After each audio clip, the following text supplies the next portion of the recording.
seems a little like always.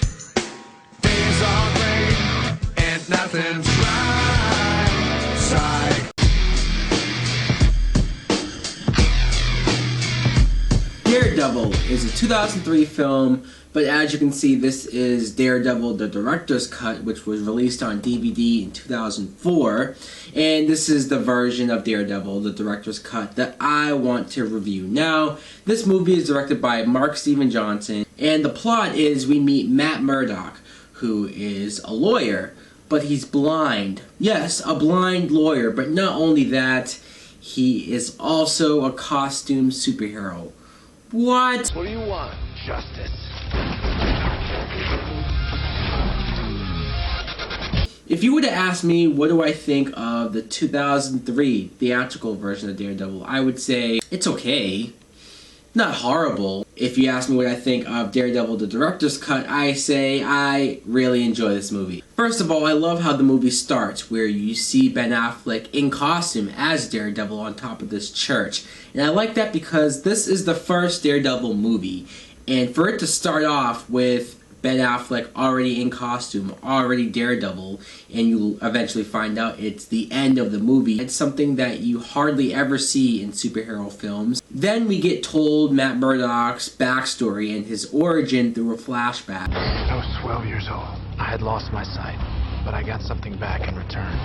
Yeah, he can't see, but now all of his other senses are heightened. Like even when he hears things, the vibration of the sound allows him to see stuff in like a sonar, radar type fashion. I could hear a whisper a block away, but the most amazing of all was a kind of radar sense. Which the scene where you see Matt Murdock as a kid in the hospital and he's first hearing all the sounds of even stuff outside of the room. Really cool scene. I like that you see that in maybe 15 minutes. It goes by quick. A lot of people shit all over Ben Affleck, not just for this movie, but as an actor. Some people don't like Ben Affleck as an actor. Sure, it doesn't help that he might not have the greatest resume when it comes to acting in movies. Now he's known as a really great director and he deserves it.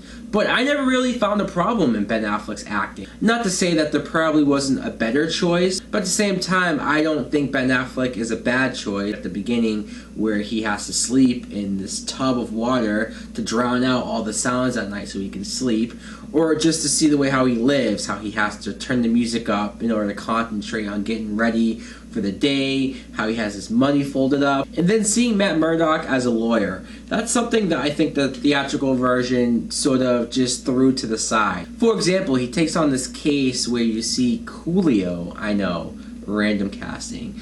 But Coolio's been accused of killing this girl on the street. And it's such a low-rent, petty crime that no one really cares about it. But Matt Murdock has his senses where he can tell through their heartbeat if they're telling the truth. And he knows he's telling the truth, so he takes him up on it. And I like seeing Ben Affleck willing to take up a case that's almost a no-win situation. But if he knows, if he can tell that someone's innocent, he'll take up that case. And it really annoys me that the theatrical version took all that out, because that's where you see how good Matt Murdock is as a lawyer. And that's important for his character. That's important for the comic book source material.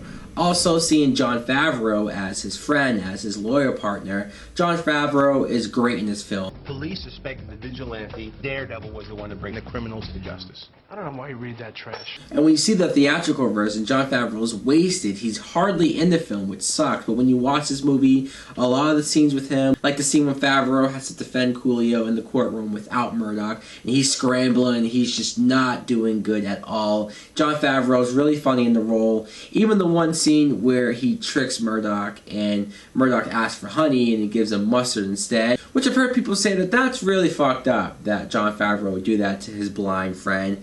But come on, the payoff where Murdock knows that he fucked with him and switches it and Favreau drinks it himself is funny. Then we come to meet Jennifer Garner as Elektra. You want the truth? Tell me. She's hideous. And Jennifer Garner, I like Jennifer Garner. Not only is she pretty, but I think she's a good actress. Her and Ben Affleck have amazing chemistry. And I'm pretty sure this is the film where they met and they started dating. They eventually married, and they're still married to this day. Nice. Nice to meet you. I didn't get your name. I didn't give it. Now, even though I don't really care for the scene where they're in the park and they have that playful fight, Excuse me. I just wanted to get your name. Does every guy have to go through all this to find out your name? You should try asking for my number. I don't know, I just think that scene matches the tone of the theatrical version, which is more lighthearted, which is just like, not really my type of movie. But this darker film, I don't really think that matches, but the rest of the relationship does match. Like, I love the one scene where they're on top of the roof and it starts raining, and then he overhears a crime going on. And in this version, he leaves her. I have to go. I got work to do. And I see that scene and I think, wow, that's great. That's perfect for the character. But in the theatrical version, you see him ignore the cries for help and he sleeps with Elektra, and it's like, oh great, so the producers thought that the people wanted to see this big romance, this heavy romance, be this big plot point in the film. And I'm like, no, that's not what this movie should be about. What this movie should be about, and what the director's cut is mostly about, is seeing the Kingpin taking over the streets and Daredevil trying to stop that. Kingpin just doesn't kill you. He kills your whole family. Kingpin is played by Michael Clark Duncan, and a lot of people did not like this casting choice because, for one, Michael Clark Duncan is black, and Kingpin in the comics is not black. I recognize this, I know this, and I do know Kingpin as a white guy, but Michael Clark Duncan is really good as a Kingpin. I like him. He's menacing, he's scary. Even the times where you see him smile and smirk, you know he's evil. And you can tell that Michael Clark Duncan just enjoys being this character. And it's cool to see him having so much fun playing a part because, as you all know, he has since passed away, which is sad and it sucks because I really enjoyed him as an actor. Give me Bullseye. The devil is mine. Colin Farrell as Bullseye, I will say that I like Colin Farrell as Bullseye, and it almost surprises me to hear me say that because I never really care for Colin Farrell in a movie. Not that I think that he's a bad actor, I think he's an okay actor. He's never really wowed me in the film. I've never seen him in a movie and go, wow, that guy is awesome.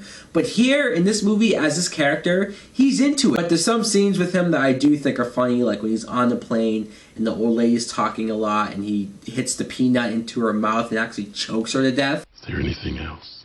Yeah. I want to cost you. And that's another thing about this director's cut, is that it's rated R.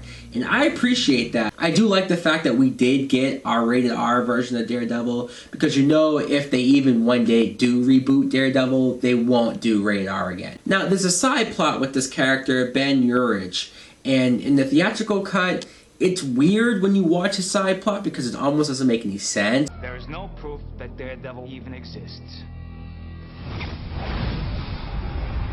When they recut the film to be PG-13, they had to lose a lot of the story. But when you watch it here, you go, yeah, that's actually a decent side plot, and the payoff at the end actually makes sense. Some of my complaints would have to be the CGI. There's some moments where the CGI looks really bad. But I don't really go crazy about the uses of CGI, because even though it might not look real, I appreciate the fact that they kept the dark tone and at the same time tried to make it look and feel like a comic book movie at the same time.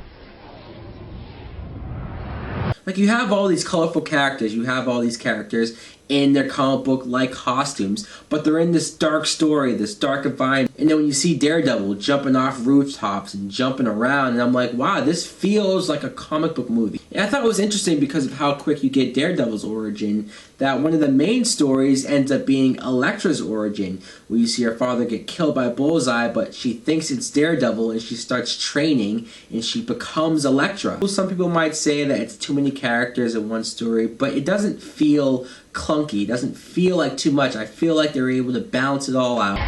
Was that really necessary? Necessary? No. It was fun. One part of this movie that I was surprised that they even attempted to do, because they just introduced Elektra, was the death of Elektra. When she has that fight with Daredevil, realizes who he is, Bullseye comes in and they have a pretty intense fight. I mean, you see Bullseye throw her knife through her hand, he throws a card, slits her throat, and then just kills her. It's pretty violent. And when I say violent, I'm talking about for 2003. For a 2003 superhero Marvel film, I'm pretty impressed with how far they took not only that scene, but just the whole tone of the whole movie.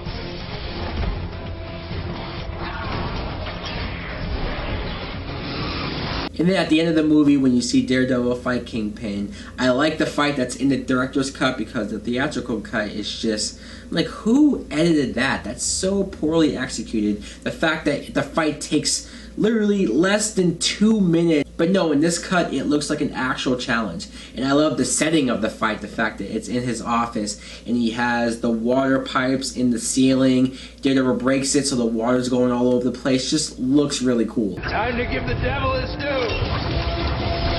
How do you kill a man without fear? By putting the fear in him. So Daredevil, the director's cut, I do really enjoy this film. Maybe I'm one of the few that likes this version of the film. I don't hate the theatrical cut.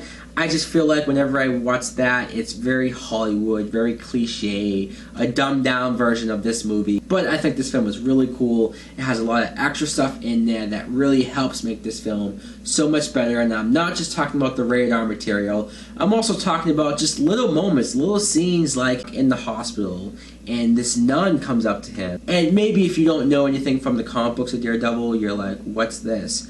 But if you do know something from the comic books, you're like, wow, that's really cool. How am I gonna find you? I'll find you.